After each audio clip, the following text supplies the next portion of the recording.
Yeah, my biggest thing is like my respect for Kurt. Like a lot of people don't know about like relationships. Like it actually started here when I started thinking about it. I was like, it's only right that I do this here.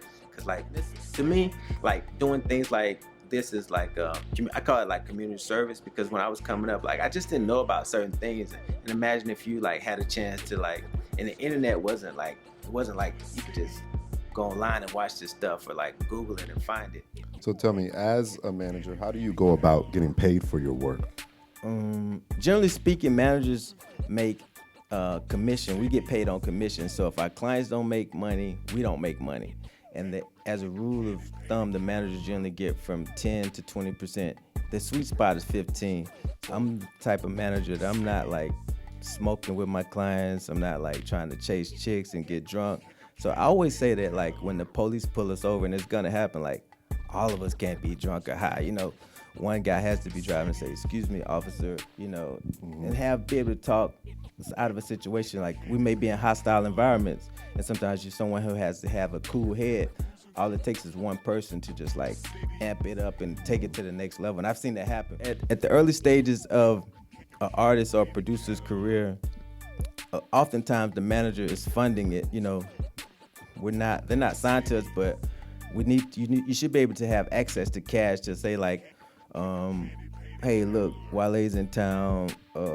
I don't have money, but he wants to get in the studio, and if he says when we get the studio, he'll come by. So oftentimes, early in the client's career, the manager's actually funding a lot of that stuff. You want to look for someone who has relationships and connections, like someone who can get on the phone and call and make some stuff happen. Say, hey, look, say for example, when Sonny was coming up, I introduced him to 2 Chainz, like, because I had a long relationship with 2 Chainz.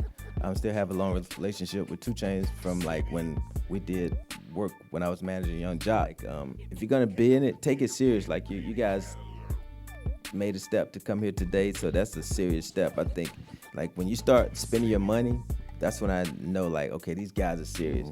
I always hear artists say like, look, man, I'm gonna do it. I'm really ready. Then I call Kurt and say, Kurt, how much is the big one? Oh man. Hey man, we're gonna get back with you, bro. We really like. I get all these emails a day. Like, I want to buy a Metro Boomin beat, and how much? Oh man, $350. I'm like, really? You know what I'm saying? Like, what are you gonna do with $300? So it's like these guys say they're serious, but they're really not serious. Now maybe they just don't know. Like, and it's not all about the money every time, but all the time. Sometimes we lead with just our passion, but we are in the music business.